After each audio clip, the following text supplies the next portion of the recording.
Hello friends, welcome to my channel HSFJ study. और आज की इस वीडियो में आप सभी को बताने वाला हूं कि 23 सितंबर का SSC सीजीएल का जो फर्स्ट शिफ्ट का पेपर था वो ख़त्म हो चुका है। और इस वीडियो में आप सभी को 100% एक्यूरेट आंसर के साथ आप सभी को इस वीडियो में कल का जो पेपर है वो आप सभी को यहाँ पर पेश करने वाला हूँ। तो चलिए वीडियो को स्टार्ट करते हुए, और उससे पहले अगर आप हमारे चैनल पर नए हैं तो हमारे चैनल को सब्सक्राइब करें और हमें सपोर्ट करें। तो चलिए वीडियो को स्टार्ट करते हैं। तो आज का जो आपका पहला क्वेश्चन आया था कि आशा भोसले को 2002 में जो है किस फिल्म में गाने के लिए इन्हें जो है आईफा अवार्ड जो है वो मिला था। तो देखिए मैं आपको बता दूं कि जो आपका लगान फिल्म आया था ना, जिसमें आपका एक गाना था राधा कैसे ना जले आग तन मन में लगे, इस गाने के लिए जो है आशा भोसले जी को जो है 2002 में इन्हें जो है आईफा अवार्ड जो है वो मिला था। तो लगान अगर फिल्म पूछा गया था तो लगान आपका करेक्ट आंसर होगा। वहीं अगर गाना का नाम पूछा गया था तो राधा कैसे ना जले, ये जो आपका यहाँ पे फिर करेक्ट आंसर होगा।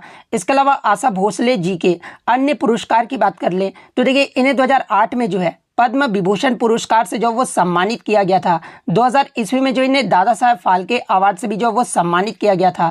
इसके अलावा 2021 में जो है इन्हें महाराष्ट्र भूषण पुरस्कार से जो वो सम्मानित किया गया था। और इससे प्रीवियस शिफ्ट में आपसे पूछा गया था कि ये जो आपका बंगा विभूषण जो पुरस्कार है ना, ये किस राज्य के द्वारा जो वो दिया जाता है। तो देखिए बंगा विभूषण पुरस्कार की जो शुरुआत है आपका 2018 में हुआ था। और ये जो आपका पश्चिम बंगाल का जो है सर्वोच्च नागरिक पुरस्कार है, यानी ये जो आपका बंगा विभूषण पुरस्कार है ये आपका पश्चिम बंगाल सरकार के द्वारा जो वो दिया जाता है। और इन्हें इस पुरस्कार से जो है 2018 में जो वो सम्मानित किया गया था। इसके अलावा मैं आपको बता दूं कि 2011 में जो है आशा भोसले को बहुत सारे गाने गाने के लिए जो है इन्हें Guinness book of world record में भी जो वो जगह जो वो प्रदान किया गया था। तो ये सारे फैक्ट जो आपको ध्यान में रखना है। नेक्स्ट क्वेश्चन आपका यहाँ पर आता है कि कबड्डी का पहला जो विश्व कप हुआ था ना 2004 में, ये जो आपका किस शहर में आयोजित किया गया था। तो देखिए कबड्डी का जो पहला विश्व कप है ये आपका 2004 में हुआ था और ये आपका भारत के मुंबई में आयोजित किया गया था। तो शहर का नाम पूछा गया था तो मुंबई आपका यहाँ पे करेक्ट आंसर होगा। वहीं अगर बात कर ले पहले विश्व कप का विजेता टीम कौन रहा था, तो देखिए इसका जो फाइनल मैच है ना ये आपका ईरान और भारत के मध्य जो वो खेला गया था, जिसमें भारत ने फाइनल में जो है ईरान को हराकर पहला विश्व कप जो वो जीता था। तो ये फैक्ट भी आप ध्यान में रखिएगा। नेक्स्ट क्वेश्चन आपका यहाँ पर आता है कि इंडियन ओपन जंप प्रतियोगिता 2023 जो आपका कर्नाटक राज्य में हुआ था, इसमें लॉन्ग जंप का जो राष्ट्रीय रिकॉर्ड तोड़ते हुए जो है एशियाई खेलों के लिए ये जो है किसने क्वालिफाई किया था। तो देखिए इंडियन ओपन जंप प्रतियोगिता 2023 में लॉन्ग जंप का जो राष्ट्रीय रिकॉर्ड तोड़ा है ना, ये आपके जैस्मिन एल्ड्रिन ने जो वो तोड़ा है। और जैस्मिन एल्ड्रिन ने जो है ये आपका जंप का जो है राष्ट्रीय रिकॉर्ड ये जो है किसका तोड़ा है, तो ये आपके मुरली श्री शंकर यानी एम श्री शंकर का जो ये रिकॉर्ड तोड़े हैं। और ये जो रिकॉर्ड बनाया ना जैस्मिन एल्ड्रिन ने, ये आपका 8.42 मीटर का जो वो जंप लगाया है। तो ये पॉइंट भी आप ध्यान में रखिएगा। नेक्स्ट क्वेश्चन आपका यहाँ पर आता है कि the duration of monsoon in India extend for an average period of, यानी भारत में मॉनसून की अवधि जो औसत है ना ये कितने दिन की अवधि का जो वो होता है। तो देखिए भारत में मानसून की जो अवधि औसतन है ना ये आपका 100 से 120 दिनों तक जो वो होता है। तो 100 से 120 दिन आपका यहाँ पे करेक्ट आंसर होगा। इसके अलावा बात कर ले भारत में मानसून ये जो है किस महीने से किस महीने तक रहता है। तो देखिए भारत में जो मानसून यानी बारिश का जो मौसम है ना ये आपका जून से सितंबर महीने तक जो वो रहता है। तो ये पॉइंट भी आप ध्यान में रखिएगा। नेक्स्ट क्वेश्चन आपका यहाँ पर था कि ये जो आपका Hojagiri is a Fock dance of which state of India, यानी होजागिरी जो है ये किस राज्य का प्रसिद्ध लोक नृत्य है। तो देखिए होजागिरी की बात कर ले तो ये जो आपका त्रिपुरा राज्य का जो वो लोक नृत्य है। तो त्रिपुरा आपका यहाँ पे करेक्ट आंसर होगा। इसके अलावा बात कर ले होजागिरी जो आपका नृत्य है ये आपका त्रिपुरा में किस समुदाय के द्वारा किया जाता है। तो इसे आपका रिंग समुदाय के द्वारा जो वो किया जाता है। तो ये पॉइंट भी आप ध्यान में रखिएगा। और इसके अलावा बात कर ले होजागिरी का जो नृत्य ये कब किया जाता है। तो देखिए इस प्रकार का जो नृत्य है ना ये आपका दुर्गा पूजा उत्सव के दौरान जो वो किया जाता है। और ये जो आपका दशहरा के तीसरे दिन इस नृत्य को जो वो किया जाता है। तो ये पॉइंट भी आप ध्यान में रखिएगा। नेक्स्ट क्वेश्चन आपका यहाँ पर था कि which part of the Indian constitution is related to the central executive, यानी यहाँ पे पार्ट यानी भाग पूछा गया था। लेकिन भारतीय संविधान के अगर अनुच्छेद की बात कर ले कौन सा आपका अनुच्छेद जो है केंद्रीय कार्यपालिका से संबंधित है। तो देखिए अनुच्छेद 52 से 78 तक जो है ना ये आपका केंद्रीय कार्यपालिका से संबंधित है। तो अगर अनुच्छेद पूछा गया था तो अनुच्छेद 52 से 78 आपका यहाँ पे करेक्ट आंसर होगा। इसके अलावा अगर अनुच्छेद 52 की बात कर ले तो देखिए अनुच्छेद 52 में आपका कहा गया है कि भारत का एक राष्ट्रपति होगा, ये जो आपका अनुच्छेद 52 में जो वो कहा गया है। वहीं अगर अनुच्छेद 53 की बात कर ले तो देखिए अनुच्छेद 53 में आपका कहा गया कि संघ की कार्यकारी जो शक्ति है ना, ये आपका राष्ट्रपति में निहित होगा और इसी के द्वारा जो वो प्रयोग किया जो है वो किया जाएगा। ये जो आपका अनुच्छेद 53 में जो वो कहा गया है। अनुच्छेद 56 की बात कर ले तो देखिए राष्ट्रपति के कार्यकाल की जो अवधि होता है ना 5 वर्षों की, ये जो आपका परिभाषित किया गया है, ये आपका अनुच्छेद 56 में जो वो किया गया है। अनुच्छेद 58 की बात कर ले तो देखिए भारत के राष्ट्रपति बनने का जो आपका किसी व्यक्ति की जो पात्रता है ना, इसका जो व्याख्या है, यह आपका अनुच्छेद 58 में जो वो कहा गया है। और भारत के राष्ट्रपति बनने के लिए जो न्यूनतम आयु है, यह आपका 35 वर्ष होना चाहिए। तो ये पॉइंट भी आप ध्यान में रखिएगा। इसके अलावा अगर अनुच्छेद 59 की बात कर ले तो देखिए अनुच्छेद 59 में जो है आपके राष्ट्रपति के पद की शर्तों के बारे में जो है यह आपका बात जो है वो कहा गया है। वहीं अगर अनुच्छेद 71 की बात कर ले तो देखिए राष्ट्रपति के चुनाव से संबंधित मामलों से संबंधित जो आपका अनुच्छेद है ना, यह आपका अनुच्छेद 71 है। और अनुच्छेद 72 में जो है यह आपके राष्ट्रपति के क्षमतान शक्तियों से संबंधित प्रावधान का जो प्रावधान किया गया है ना, यह आपका अनुच्छेद 72 में जो वो किया गया है। नेक्स्ट क्वेश्चन आपका यहाँ पर आया था कि अटला टड्डी ये जो आपका किस राज्य का त्योहार है। तो देखिए ये जो आपका अटला टड्डी है ना, ये आपका आंध्र प्रदेश राज्य का जो है एक त्योहार है। तो आंध्र प्रदेश आपका करेक्ट आंसर होगा। और ये जो आपका अटला टड्डी जो त्योहार है ना, ये आपका आंध्र प्रदेश राज्य में आसु विजम के कृष्ण पक्ष के तीसरे दिन जो है इस त्योहार को जो वो मनाया जाता है। और ये जो आपका त्योहार है ये किस लिए मनाया जाता है, एग्जाम में ये भी प्रश्न पूछा जाता है कि आंध्र प्रदेश में अविवाहित और विवाहित हिंदू महिलाओं द्वारा पति पाने या फिर अपने पति के स्वास्थ्य और लंबे जीवन की कामना करने के लिए जो है आपका आंध्र प्रदेश में कौन सा त्योहार जो वो मनाया जाता है। तो ये आपका अतला टड्डी त्योहार जो वो मनाया जाता है। तो ये फैक्ट भी आप ध्यान में रखिएगा। नेक्स्ट क्वेश्चन आपका यहाँ पर आया था कि इसके अलावा अगर आंध्र प्रदेश के अन्य त्योहार की बात कर ले तो देखिए भीषम एकादशी, त्यागराज महोत्सव, पीतू महोत्सव, ब्रह्मोत्सव और दक्कन महोत्सव, ये सभी आपके आंध्र प्रदेश के जो है अन्य त्योहार हैं। नेक्स्ट क्वेश्चन आपका यहाँ पर आता है कि राष्ट्रीय युवा नीति यानी नेशनल यूथ पॉलिसी जो है ये किस वर्ष में शुरू किया गया था। तो देखिए राष्ट्रीय युवा नीति की बात कर ले तो इसकी जो शुरुआत है ना, ये आपका 2014 में जो वो किया गया था। तो 2014 आपका यहाँ पे करेक्ट आंसर होगा। और इसका लक्ष्य क्या था नेशनल यूथ पॉलिसी की। तो देखिए इसका जो लक्ष्य था ना, वो आपका युवाओं की पूर्ण क्षमता हासिल करने के लिए जो है उन्हें सशक्त बनाने और उनके जरिए देश के राष्ट्रों के बीच जो है सही जगह हासिल करने में जो वो समर्थ बनाना था। तो ये पॉइंट भी आप ध्यान में रखिएगा। नेक्स्ट क्वेश्चन आपका यहाँ पर आता है कि आपका जो अस्थाई बंदोबस्त जो है ये कब लागू किया गया था। तो देखिए अस्थाई बंदोबस्त की बात कर ले तो ये आपका 1793 में जो वो लागू किया गया था। तो 1793 आपका करेक्ट आंसर होगा। इसके अलावा बात कर ले जब अस्थाई बंदोबस्त लागू किया गया था 1793 में, उस समय बंगाल का जो गवर्नर जनरल था ये कौन था। तो देखिए उस समय जो बंगाल का जो आपका गवर्नर जनरल था ना, ये कार्नवालिस था। तो ये पॉइंट भी आप ध्यान में रखिएगा। वहीं अगर एग्जाम में एक प्रश्न और यहाँ से पूछा जाता है कि आपका जो है अस्थाई बंगाल के अस्थाई बंदोबस्त के रूप में ये जो है किसे जाना जाता है। तो ये आपका अस्थाई बंदोबस्त को ही जो है बंगाल के अस्थाई बंदोबस्त के रूप में भी जो वो जाना जाता है। और ये जो आपका क्या था, तो देखिए ये जो आपका अस्थाई बंदोबस्त था ना, ये आपका ब्रिटिश ईस्ट इंडिया कंपनी और बंगाल के जमींदारों के बीच जो है ये आपका भू राजस्व तय करने के लिए जो है ये एक समझौता जो वो आपका हस्ताक्षर जो वो किया गया था। तो ये पॉइंट भी आप ध्यान में रखिएगा। नेक्स्ट क्वेश्चन आपका यहाँ पर आता है कि 1924 में जो आपका कांग्रेस अधिवेशन हुआ था ना, जिसे बेलगाम अधिवेशन के नाम से जाना जाता है, और इसकी जो अध्यक्षता है ना ये किसने किया था। तो देखिए 1924 का जो कांग्रेस अधिवेशन हुआ था ये आपका बेलगाम में आयोजित किया गया था। और इसकी जो अध्यक्षता है ना ये आपके मोहनदास करमचंद गांधी यानी महात्मा गांधी ने जो है इसके अध्यक्ष जो वो चुने गए थे। तो महात्मा गांधी आपका यहाँ पे करेक्ट आंसर होगा।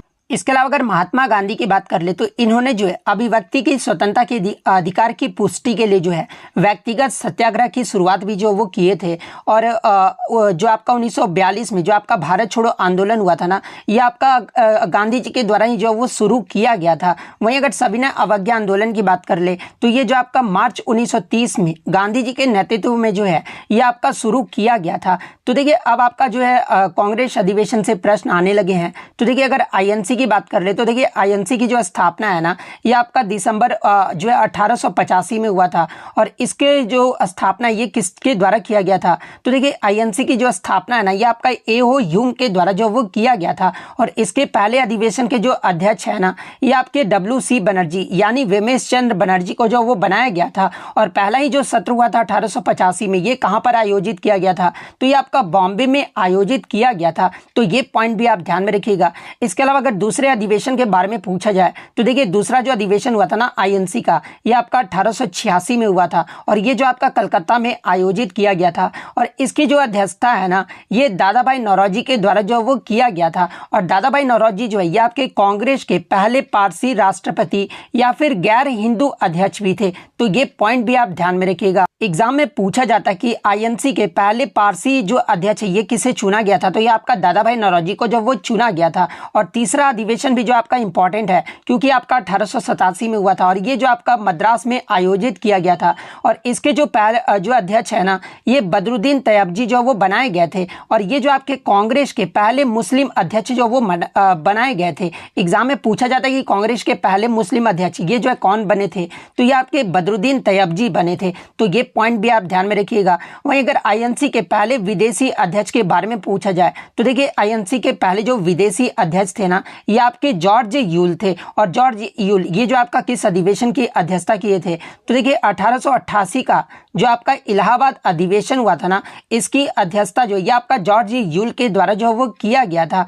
वहीं अगर पूछ ले कि आईएनसी की पहली महिला अध्यक्ष जो है ये किसे बनाया गया था, तो देखिए आईएनसी की जो पहली महिला अध्यक्ष है ना, ये एनी बेसेंट को जो वो बनाया गया था। और ये जो है कब बनी थी, तो 1917 का जो कलकत्ता अधिवेशन हुआ था ना, इसमें जो है पहली महिला अध्यक्ष जो वो बनाई गई थी। तो ये तो आपका पहली महिला अध्यक्ष के बारे में हो गया। अगर आईएनसी की पहली भारतीय महिला अध्यक्ष अगर पूछा जाना, तो ये आपका सरोजनी नायडू को जो वो बनाया गया था। और ये कब बनी थी, तो ये आपका 1925 का जो कानपुर अधिवेशन हुआ था ना, इसमें जो ये अध्यक्ष जो वो बनाई गई थी। इसके अलावा सुभाष चंद्र बोस के बारे में पूछा जाता है, तो देखिए आईएनसी के पहले जो आपका सुभाष चंद्र बोस जो अध्यक्षता किए थे ना, ये आपके 1939 के त्रिपुरी अधिवेशन में जो है इन्होंने जो वो अध्यक्षता जो वो किया था। तो ये पॉइंट भी आप ध्यान में रखिएगा। और स्वतंत्रता के समय आपके जो आईएनसी के अध्यक्ष थे ये कौन थे, तो ये आपके JB कृपलानी थे। और कांग्रेस के पहली अध्यक्ष अगर पूछा जाए आजादी के बाद कांग्रेस की पहली अध्यक्ष कौन बनी थी, तो ये आपका पटाभी सीतारमैया बने थे। तो ये फैक्ट भी आप ध्यान में रखिएगा। नेक्स्ट आपका यहाँ पर आता है कि अली अकबर खान ये जो आपका किस वाद्य यंत्र से संबंधित है, तो देखिए अली अकबर खान की बात कर ले तो ये जो आपके सरोद वाद्य यंत्र से संबंधित है। तो सरोद वाद्य यंत्र आपका करेक्ट आंसर होगा। इसके अलावा प्रीवियस शिफ्ट में आपसे यहाँ से पूछा गया था कि अली अकबर खान जो ये आपके किस घराने से संबंधित है, तो ये आपके मैहर घराने से संबंधित है। तो ये पॉइंट भी आप ध्यान में रखिएगा। अगर इनके पुरस्कार के बारे में पूछा जाए तो देखिए अली अकबर खान को जो है 1967 में जो है इन्हें पद्म भूषण से वो सम्मानित किया गया था। और 1989 यानी 1989 में जो है इन्हें पद्म विभूषण से जो वो सम्मानित किया गया था। तो ये पॉइंट भी आप ध्यान में रखिएगा। नेक्स्ट अगर बात कर ले अन्य प्रमुख वादक और उनके वाद्य यंत्र के बारे में, जहां से एग्जाम में प्रश्न आपके लगातार जो वो पूछे जा रहे हैं, जैसे कि तबला वादक की बात कर ले तो इसमें आपके अल्लाह रखा खां, जाकिर हुसैन, पंडित किशन महाराज, गुदई महाराज जिन्हें समता प्रसाद के नाम से भी जाना जाता है, पंडित आनंद गोपाल, इसके अलावा सुखविंदर सिंह, लतीफ अहमद खान, फयाज खान, स्वप्न चौधरी, अनोखे लाल मिश्र, पंडित जसराज, निखिल ज्योति घोष, तन्मय घोष, इसके अलावा विक्रम घोष, इन सभी का जो संबंध है ना ये आपके तबला वाद्य यंत्र से है। वहीं अगर सितार वाद्य यंत्र की बात कर ले तो देखिए पंडित रविशंकर, उमाशंकर मिश्र, बुद्धादित्य मुखर्जी, निखिल बनर्जी, विलायत खान, वंदे हसन, शाहिद परवेज, राजीव जनार्दन, कुशल दास, इन सभी का जो संबंध है ये आपका सितार वाद्य यंत्र से है। देखिए मैं आपको क्या करता हूँ कि वाद्य यंत्र और वादक के टेलीग्राम पर जो इसका PDF है ना मैं आपको अपलोड कर दूंगा। तो आपको टेलीग्राम का लिंक आपको डिस्क्रिप्शन में मिल जाएगा। आप वहां से ज्वाइन करके जो है इस PDF को जो वो ले सकते हैं। क्योंकि मैं सारा वीडियो में बताने लगूंगा तो बहुत ज़्यादा वीडियो जो है वो लंबा हो जाएगा और मैं आपका टाइम वेस्ट जो है वो नहीं करना चाहता हूं। नेक्स्ट क्वेश्चन आपका यहाँ पर आया था कि आपका राणा सांगा और आपके जो है बाबर के मध्य कौन सा युद्ध जो वो लड़ा गया था। तो देखिए राणा सांगा और बाबर के मध्य जो है ये आपका जो खानवा का युद्ध है ना, ये आपका 16 मार्च 1527 को जो वो लड़ा गया था। तो खानवा का युद्ध जो आपका यहाँ पे करेक्ट आंसर होगा। तो ये इसके अलावा बाबर के द्वारा लड़े गए अन्य युद्ध की बात कर ले, जैसे कि बाबर के द्वारा आपके 4 इंपॉर्टेंट युद्ध जो वो लड़ा गया था, जो कि आपका पानीपत का जो प्रथम युद्ध है ना, ये आपका 21 अप्रैल 1526 को जो है ये आपका इब्राहिम लोदी और बाबर के मध्य लड़ा गया था, जिसमें जो आपका विजयी रहा था ये आपका बाबर जो वो विजयी रहा था। खानवा का जो युद्ध ये आपका 17 मार्च 1527 को जो है ये आपका राणा सांगा एवं बाबर के मध्य जो वो लड़ा गया था और इसमें भी जो आपका बाबर जो वो विजयी रहा था। चंदेरी के युद्ध की बात कर ले तो ये जो आपका 29 जून 1528 को जो है ये आपका मैदिनी राय एवं बाबर के मध्य जो है ये आपका चंदेरी का युद्ध लड़ा गया था। घाघरा का युद्ध की बात कर ले तो ये आपका 6 मई 1529 को जो है ये आपके अफगानों एवं बाबर के मध्य जो वो लड़ा गया था। तो ये सारे युद्ध जो आप इंपॉर्टेंट जो है वो ध्यान में रखिएगा। और बाबर की मृत्यु कब हुई थी, तो देखिए बाबर की जो मृत्यु है ना ये आपका 1530 में हुआ था। इसके बाद इसका उत्तराधिकारी जो है हुमायूं जो है इसका वो अध्यक्ष ये बना था। नेक्स्ट अगर बात कर ले 1930 में स्वराज पार्टी की स्थापना ये जो है किसने की थी, तो देखिए 1930 में आपका जो है 1 जनवरी 1930 को चित्तरंजन दास और मोतीलाल नेहरू द्वारा जो है कांग्रेस के भीतर स्वराज पार्टी या फिर कांग्रेस खिलाफत स्वराज पार्टी का गठन जो वो किया गया था। तो मोतीलाल नेहरू और चित्तरंजन दास आपका यहाँ पे करेक्ट आंसर होगा। वहीं अगर बात कर ले आपका जो स्वराज पार्टी का जो गठन किया गया था उसमें आपके अध्यक्ष जो है ये किससे बनाया गया था, तो देखिए अध्यक्षता जो है ये आपका CR दास के द्वारा जो वो किया गया था। CR दास आपके अध्यक्ष थे और सचिव अगर पूछा जाए कि कौन थे तो ये आपके मोतीलाल नेहरू जो है स्वराज पार्टी के जो वो आपके सचिव थे। इसके अलावा एग्जाम में एक प्रश्न पूछा जाता है कि ग्रैंड ओल्ड लेडी के रूप में जो ये किससे जाना जाता है, तो देखिए भारतीय स्वतंत्रता आंदोलन की ग्रैंड ओल्ड लेडी के रूप में जो है ये आपके अरुणा आसफ अली को जो वो जाना जाता है। तो ये पॉइंट भी आप ध्यान में रखिएगा। नेक्स्ट क्वेश्चन आपका आ रहा था कि इसमें से आपका विषम जो वो छांटना था।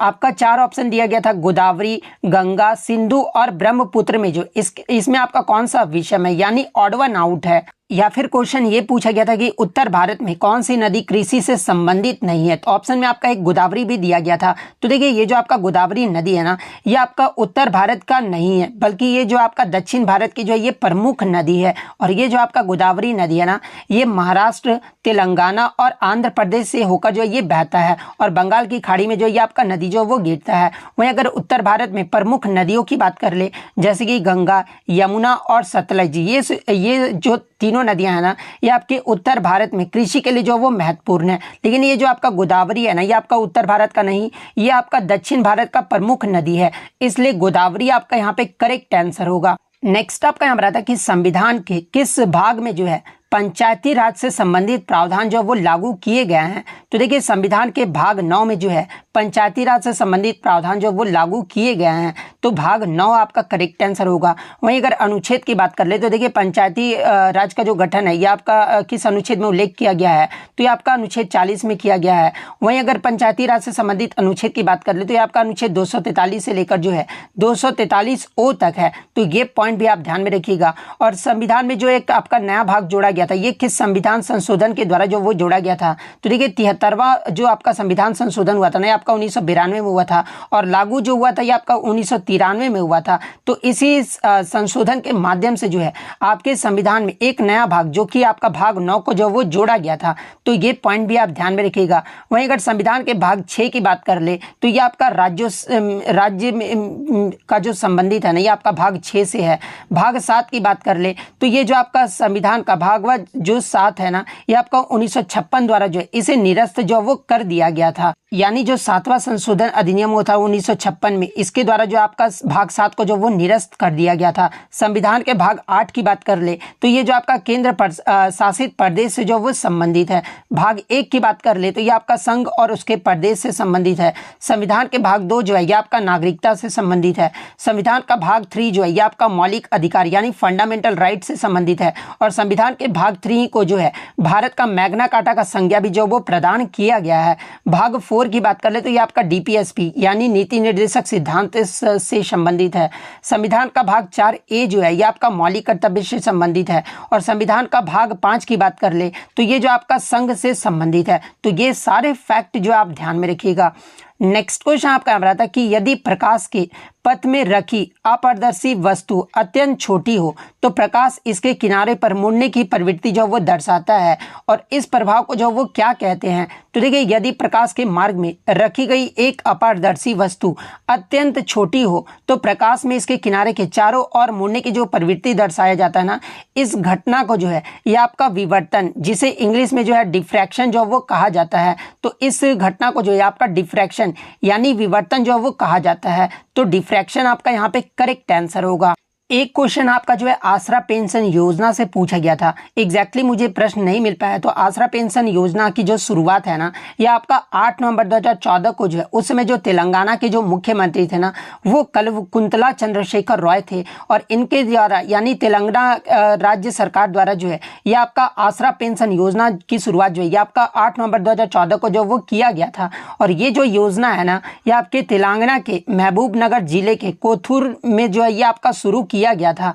और सरकार इस योजना पर जो है हर वर्ष जो है 5,500 करोड़ रुपए भी जो वो खर्च करती है। तो अगर पूछा गया था कि कब शुरू किया गया था तो 8 नवंबर 2014 आपका करेक्ट आंसर होगा। किस राज्य सरकार के द्वारा अगर शुरू किया गया था ये पूछा गया था तो फिर आपका तेलंगाना जो आपका यहाँ पे करेक्ट आंसर होगा। एक क्वेश्चन जो आपका ग्रीन रेवोल्यूशन से पूछा गया था। 3 स्टेटमेंट जो आपके स्टेटमेंट बेस्ड जो वो प्रश्न पूछे गए थे। तो देखिए ग्रीन रेवोल्यूशन में आपके 3 स्टेटमेंट बेस्ड क्या क्या दिए गए थे आप जो ये कमेंट करके जरूर बता दीजिएगा, क्योंकि जब भी मैं आपको ऑल शिफ्ट का वीडियो प्रोवाइड करूंगा ना ये क्वेश्चन जो आपको इंक्लूड जो वो कर दूंगा। तो आप कमेंट करके बता दीजिएगा कि ग्रीन रेवोल्यूशन से जो आपके 3 स्टेटमेंट जो वो क्या पूछे गए थे। तो ये सारे प्रश्न जो आज मुझे बच्चों के द्वारा 100% रियल और ऑथेंटिक मिले हैं। तो अगर वीडियो अच्छी लगी हो तो वीडियो को जो है लाइक जरूर कर दीजिएगा और इसी तरह रियल एनालिसिस पाने के लिए जो है चैनल को सब्सक्राइब जरूर कर दीजिएगा। तो मिलते हैं नेक्स्ट वीडियो में, तब तक thank you, all the best.